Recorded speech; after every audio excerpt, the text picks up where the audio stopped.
Diabetes মাপার সঠিক নিয়ম ও সময়। অনেক মানুষ জানে না সঠিক নিয়ম ও সময়। নাম্বার ১, বাসায় ডায়াবেটিস মাপছেন কিন্তু রিডিং এক এক সময় এক এক রকম আসছে। অনেকে সঠিক নিয়ম না জানার কারণে ভুল রিডিং পান। আজকে খুব সহজ ভাষায় জানবো ডায়াবেটিস মাপার সঠিক নিয়ম এবং কোন সময়ে মাপা সবচেয়ে জরুরি। নাম্বার ২, ডায়াবেটিস মাপার সঠিক সময়। ডায়াবেটিস মাপার সাধারণত দুটি প্রধান সময়ে মাপা হয়। নাম্বার ১, খালি পেটে। সকালে ঘুম থেকে ওঠার পর কিছু খাবার আগে।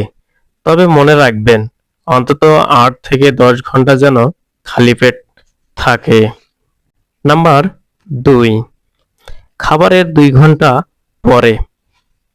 সকালে নাস্তা, দুপুরের খাবার বা রাতের খাবার শেষ করার ঠিক ২ ঘন্টা পর। এবার চলুন জেনে নেই সঠিক নিয়মটি। নাম্বার ১, প্রথমে সাবান দিয়ে হাত ভালো করে ধুয়ে শুকিয়ে নিন। ভেজা হাতে মাপলে রিডিং ভুল আসতে পারে। অ্যালকোহল প্যাড ব্যবহার করলে সেটি পুরোপুরি শুকানো পর্যন্ত অপেক্ষা করুন।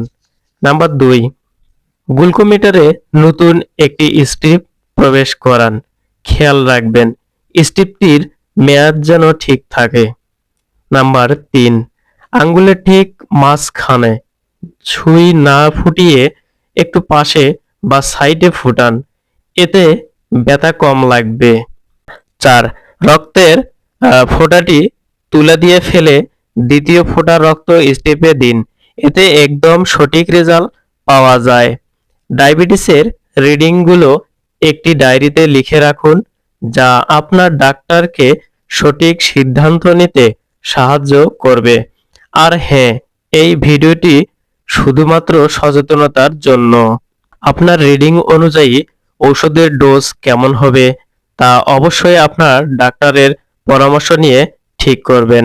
ভিডিওটি উপকারী মনে হলে শেয়ার করে অন্যদেরও জানার সুযোগ করে দিন। সুস্থ থাকুন, সচেতন থাকুন। আল্লাহ হাফেজ। এই ভিডিওটি শুধুমাত্র একটি শিক্ষামূলক ভিডিও। এই ভিডিওটা কোনো ডাক্তারি পরামর্শ নয়।